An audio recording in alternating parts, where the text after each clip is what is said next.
Alexandria was burning, but not with flames. It burned with silence. The kind of silence that follows a scream so loud it shatters the soul and leaves nothing behind. Ships lay gutted in the harbor, their blackened hulls rocking gently against stone docks slick with ash and blood. Temples stood open, abandoned, their gods powerless now, staring through carved stone eyes as Rome closed its fist around Egypt's throat. Inside the royal quarter, behind thick limestone walls meant to outlast centuries, Cleopatra's 7 Philipators stood alone. History tells us she died quickly, that her final moments were theatrical, even romantic. A queen, a serpent, a graceful surrender. But history was written by Rome, and Rome did not tell the truth about women it feared. What really unfolded in Cleopatra's final days was not beauty, not poetry, not peace. It was psychological torture. It was erasure. And it was far more horrific than the world has ever been taught. By the summer of 30 BCE, Cleopatra had already lost almost everything. Her fleets were destroyed. Her armies defected or vanished. The streets of Alexandria whisper her name not with reverence, but dread. Rome was no longer a distant threat. It was inside the city. Roman standards flew where Egyptian banners once ruled. And at the center of it all was one man who had come not just to conquer Egypt, but to end Cleopatra herself, Octavian. He was not yet Augustus, not yet emperor, but he already understood something vital about power. Symbols must be destroyed publicly. Cleopatra was not just a queen. She was a living challenge to Rome's claim of supremacy. She was educated, multilingual, politically ruthless, and worshipped as divine by her people. As long as she lived, Rome's victory was incomplete. Cleopatra knew this. She had spent her life studying history, Greek, Egyptian, Persian. She knew how conquerors behaved. She knew what Rome did to defeated rulers. She knew what happened to queens who dared to stand as equals. And most of all, she knew that Rome did not kill women like her immediately. It humiliated them first. Just days earlier, Mark Antony, the last man who treated Cleopatra as a partner rather than a prize, had been defeated at Alexandria after the catastrophic loss at Actium the previous year. Deserted by his men, surrounded by betrayal, Antony received word that shattered what remained of his will. Cleopatra was dead. The message was false. Whether it was a misunderstanding, a manipulation by enemies, or a deliberate ploy remains uncertain. Ancient sources disagree, but its effect was absolute. Antony fell upon his sword. Yet even this final act betrayed him. The wound was not immediately fatal. Instead, he lay bleeding, choking, his strength draining away in agony. Only then did he learn the truth. Cleopatra was alive. Dying servants dragged Antony through the streets, toward the mausoleum Cleopatra had sealed herself inside, a tomb she prepared in advance, filled with gold treasures and symbols of her reign. Roman soldiers prowled the streets. Cleopatra refused to open the doors. If they forced entry, she would lose everything. So Antony was hoisted upward by ropes, his blood smearing the stone as Cleopatra herself pulled him inside. He died in her arms. Ancient historians describe the moment as brutal and undignified. The Roman general who once commanded half the empire died gasping on a cold floor, whispering regrets. Cleopatra, the queen of Egypt, held him, not as a lover from legend, but as a ruler watching the last pillar of her defense collapse. With Antony gone, Cleopatra understood the truth with terrifying clarity. There would be no mercy. Octavian entered Alexandria shortly afterward. Unlike other conquerors, he did not sack the city. He did not massacre civilians. He presented himself as restrained, controlled, almost gentle. This was deliberate. Octavian was not there for chaos. He was there for total victory. Cleopatra was summoned. She dressed carefully, not as a beggar, not as a seductress, but as a queen stripped of illusion. When she stood before Octavian, ancient accounts say she spoke calmly, strategically, appealing to reason rather than emotion. She offered Egypt's wealth. She offered loyalty. She offered submission if her children were spared. Octavian listened, and he lied. He assured her she would be treated with honor, that she would not be harmed, that Rome respected her courage. But Cleopatra saw the calculation in his eyes. Octavian needed her alive for Rome. A Roman triumph was the highest honor a general could receive, and its centerpiece was humiliation.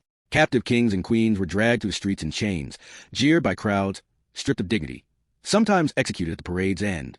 Cleopatra would be the crown jewel of Octavian's triumph. A living goddess reduced to spectacle. A queen turned into proof that Rome ruled the world. Cleopatra had already seen this fate. She knew Roman history. She knew what they did to defeated women, how they paraded them, mocked them, and erased their achievements. And she knew something else, something far darker. Rome did not just display captives. It violated them. The idea of Cleopatra, descendant of gods, ruler of the richest kingdom in the Mediterranean, being dragged through Rome half-starved, chained, exposed to the mob, possibly abused before execution, was not speculation. It was precedent. Cleopatra returned to her quarters under guard. She was no longer free. Roman soldiers monitored her movements. Messengers were intercepted. Servants were bribed. Every breath she took belonged to Rome now. She attempted one last desperate act, starving herself to death. But Octavian intervened, ordering physicians to keep her alive. That alone revealed the truth. She was not a prisoner to be executed. She was a trophy to be preserved. And then came the final blow. Cleopatra's eldest son, Caesarion, the child she bore to Julius Caesar, was fleeing Egypt. Octavian ordered him hunted down and killed. Some ancient sources suggest Cleopatra did not learn of his death immediately. Others argue she suspected the moment he vanished. Either way, her dynasty was finished. Her bloodline was being erased. Her children would either die or be raised as Romans, stripped of identity. At that moment, Cleopatra understood something chilling. The only thing Rome could not take from her was the manner of her death, so she began to prepare. Ancient writers report that Cleopatra conducted experiments with poisons on condemned prisoners. She observed which substances caused quick deaths and which led to prolonged suffering. She watched bodies convulse. She listened to screams. She noted which toxins brought unconsciousness before death. This was not cruelty. This was control. Cleopatra was choosing the least painful escape from a fate worse than death. She also began to prepare her image, how she would be found, how she would be remembered. Royal garments, a golden couch, symbols of divine authority. If Rome would write lies about her life, she would at least dictate the final image. Meanwhile, Octavian grew uneasy. He sensed her slipping beyond his reach. On August 12, 30 BCE, Cleopatra locked herself inside her chamber with 2 loyal attendants, IRAs and Charmian. A message was sent to Octavian, brief, formal, unmistakable. When Roman guards broke down the door, it was already too late. Cleopatra lay motionless, dressed as a queen, her body arranged deliberately. IRAs was dying. Charmian, barely alive, adjusted Cleopatra's crown as a Roman officer shouted at her. "Is this well done?" he demanded. Charmian's reply echoed through history. It was fitting for a queen. She collapsed and died moments later. Cleopatra had denied Rome its triumph. Octavian was furious. But the horror of Cleopatra's final days was already complete. She had been hunted, watched, psychologically tortured, stripped of every future, forced to choose death not out of weakness, but to avoid something far more terrifying. And Rome would never forgive her for that. Cleopatra was no longer the ruler of Egypt, but she was not yet allowed to die. And in that suspended space between life and execution, Rome revealed its true cruelty. The palace in Alexandria still smelled of incense and oil lamps, but beneath the surface, it had become a cage. Roman soldiers stood at every corridor. Their armor clinked softly as they moved, a constant reminder that every step Cleopatra took was permitted, recorded, measured. Even silence was monitored. Even grief was rationed. Octavian did not shackle Cleopatra. He did not throw her into a dungeon. That would have been too obvious, too merciful. Instead, he allowed her to live in comfort, because comfort can be a weapon. She was given clean chambers, servants, physicians, food prepared to her tastes. This was not kindness. This was strategy. Rome needed Cleopatra alive, healthy, presentable. She was being preserved like an artifact for a future audience. Cleopatra understood this immediately. She had ruled long enough to recognize when mercy was a lie. The Roman guards were polite, almost deferential. They called her queen. They bowed. They followed orders from Octavian to treat her with respect. But they never left her alone. Every conversation was overheard, every visitor approved, every message intercepted. Cleopatra was surrounded by men who smiled while ensuring she could not escape, could not act, could not even die without permission. This was Rome's preferred method of domination, total control disguised as civility. Ancient sources tell us Cleopatra attempted to starve herself soon after Antony's death. She refused food, drink, and medicine, allowing her body to weaken. This was not despair, it was calculation. She was testing Rome's response. The response was immediate. Octavian ordered physicians to intervene. Cleopatra was forced to eat, force-fed if necessary, kept alive against her will. That moment revealed everything. Cleopatra was not a defeated enemy. She was property. Octavian's true goal was a Roman triumph, an event that would solidify his legitimacy in Rome and silence his rivals. To do that, he needed Cleopatra alive, visible, humiliated. Her survival was essential to his political theater. Cleopatra knew the triumph rituals well. She had studied Roman customs extensively. She knew that conquered rulers were paraded through Rome in chains, displayed before massive crowds, mocked, spat upon, and reduced to caricatures of weakness. Women were especially vulnerable. Their bodies became symbols of conquest, stripped of dignity before execution, or worse, kept alive as living reminders of defeat. Cleopatra, queen of Egypt, would be marched like an animal. The thought alone was unbearable. But Rome had other weapons besides spectacle. Psychological pressure. Octavian allowed Cleopatra to believe, for a time, that her children might survive. This was the cruelest illusion of all. Cleopatra's negotiations focused entirely on them. She pleaded not for her throne, not for her life, but for her children's futures. She was willing to surrender Egypt completely if her bloodline could live. Octavian nodded, listened, promised nothing. Behind her back, Rome was already deciding their fate. Cleopatra's eldest son, Caesarion, the boy she bore to Julius Caesar, represented a dangerous symbol. If he lived, he could challenge Octavian's claim as Caesar's heir. Rome could not allow that. Orders were given quietly. Caesarion was hunted down and killed. Some accounts suggest he was betrayed by his own tutors. Others say Roman soldiers caught him while he tried to flee south. Either way, he was executed. Cleopatra likely sensed it before confirmation arrived. Mothers know when something is wrong. And in that moment, something inside her broke, not emotionally, but strategically. Her dynasty was dead. Rome would not spare her children, and Rome would not spare her dignity. From that point forward, Cleopatra's focus shifted entirely. If she could not save her family, she would save her legacy from complete annihilation. She began preparing for death in secret. Ancient writers like Plutarch mention that Cleopatra conducted experiments with poisons. This detail is often glossed over, but reveals the depth of her desperation. Prisoners, condemned criminals, were given various toxins. Cleopatra observed carefully, noting which caused quick unconsciousness and which produced prolonged agony. She was not seeking drama.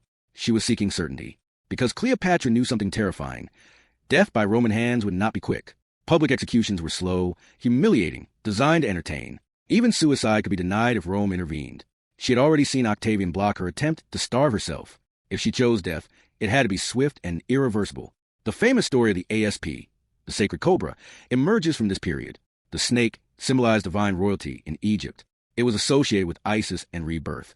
But historians have long questioned the practicality of this method. Cobras are difficult to transport, unpredictable, and their venom does not guarantee instant death. Victims often suffer swelling, paralysis, and hours of pain. Cleopatra would not have risked that. More likely, she prepared a potent poison, possibly a mixture of opium, hemlock, and aconite, applied through a hairpin ointment or drink. This combination could induce sleep before respiratory failure, offering a controlled, relatively peaceful death. But even as she planned her escape, Cleopatra had to act normal. She continued to meet Roman officials. She spoke calmly. She appeared cooperative. She allowed Octavian to believe she was resigned to her fate.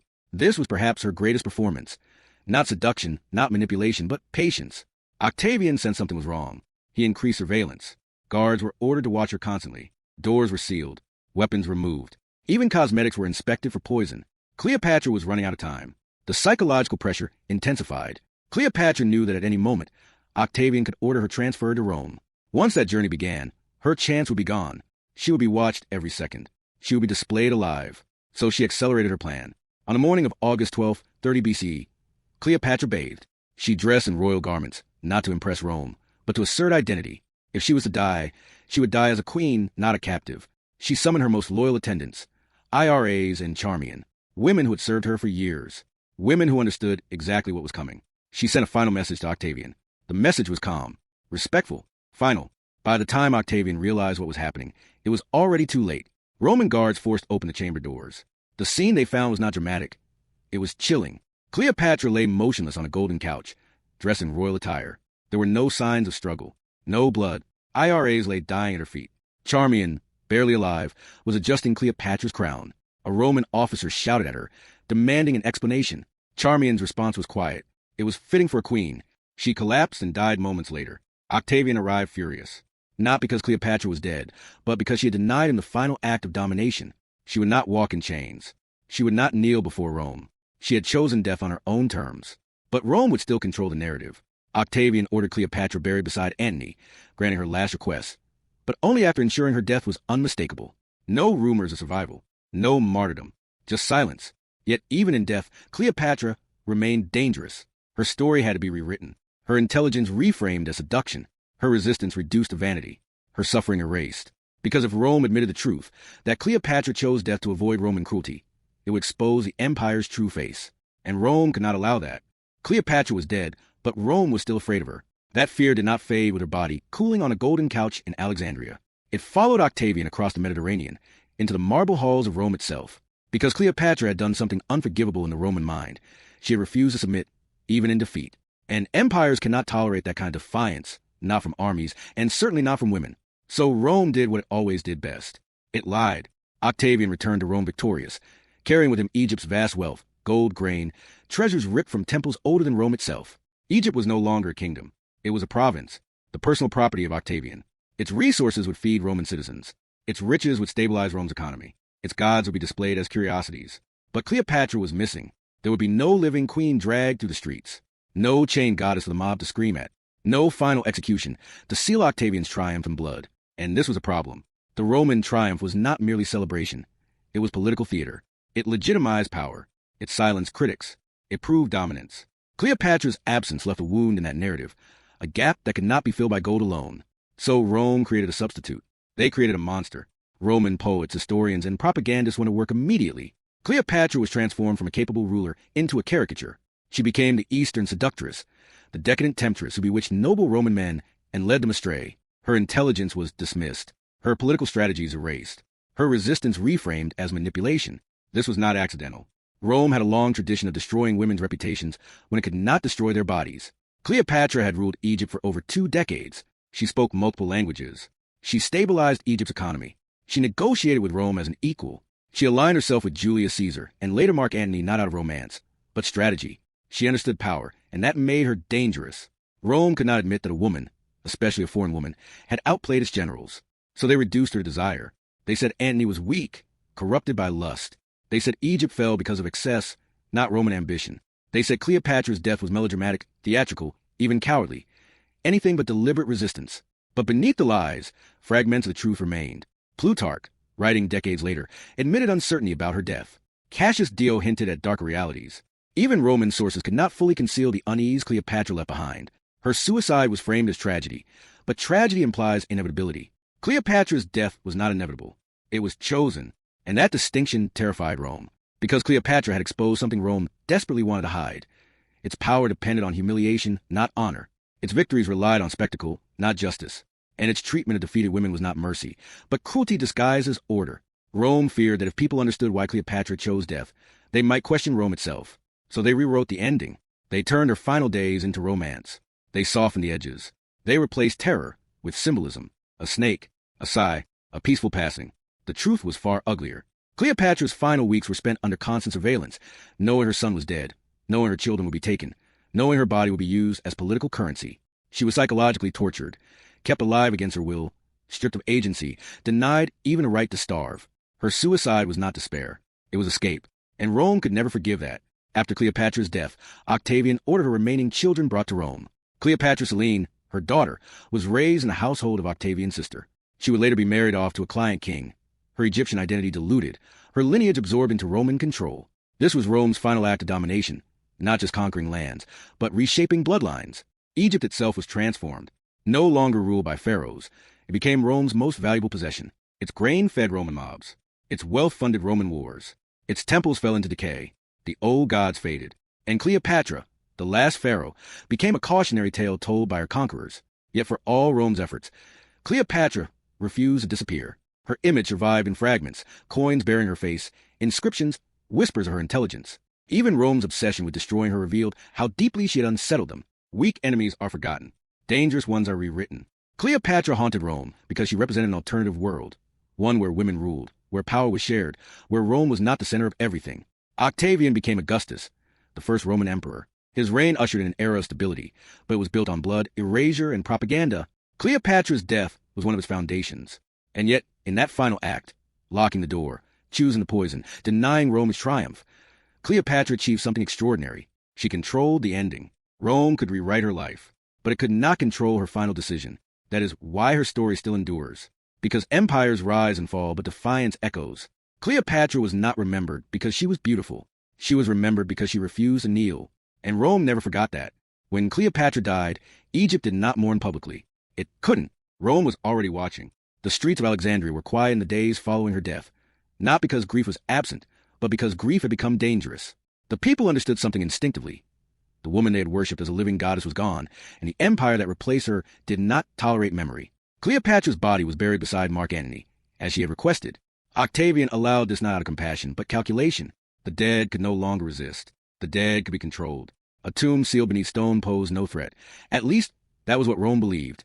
But the real danger was never Cleopatra's body. It was her meaning. Cleopatra had been the last pharaoh of Egypt, the final ruler of a civilization that stretched back 3,000 years. Her death marked the end of an unbroken line of divine kingship older than Rome, older than Greece, older than the Republic itself. When she died, Egypt did not simply lose a queen. It lost its future. Octavian wasted no time ensuring that future would never return. Egypt was declared his personal province, not governed by the Senate, but owned directly by him. Roman senators were forbidden to enter without permission. Egypt's grain, the lifeblood of the Mediterranean, was now Rome's leverage. Any rebellion could be starved into submission. This was not conquest. This was absorption. The temples were stripped of wealth.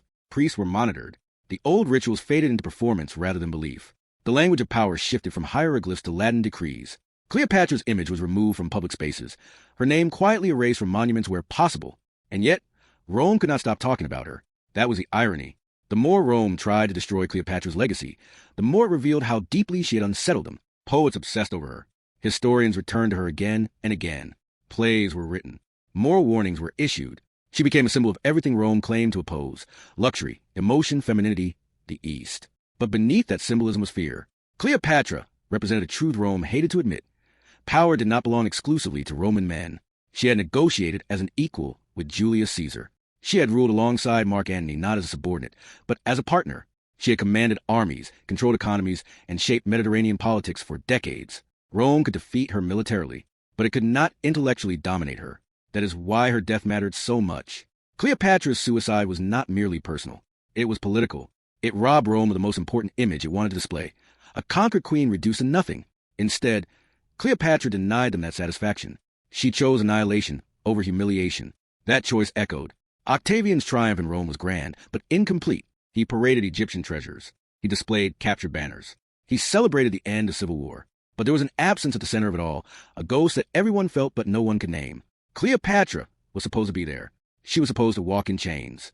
She was supposed to kneel. She never did. And because of that, Rome had to replace reality with story. They told future generations that Cleopatra died for love, not strategy. That she was emotional, not calculating. That her end was dramatic, not desperate. That her reign collapsed because of excess, not Roman aggression. These lies were effective. For centuries, Cleopatra was remembered as a seductress rather than a ruler. Her intellect was overshadowed by her appearance. Her political genius dismissed as manipulation. Her resistance reduced to romance. But when historians peel back the layers, when they examine the sources critically, when they account for Roman bias, when they consider the context, the truth becomes unmistakable. Cleopatra did not die because she was weak. She died because Rome was cruel. Her final days were spent under surveillance, denied autonomy, watching her dynasty be dismantled piece by piece. Her son murdered, her children taken, her body preserved for public humiliation, her very existence reduced to a bargaining chip. The horror of Cleopatra's end was not the poison, it was the waiting.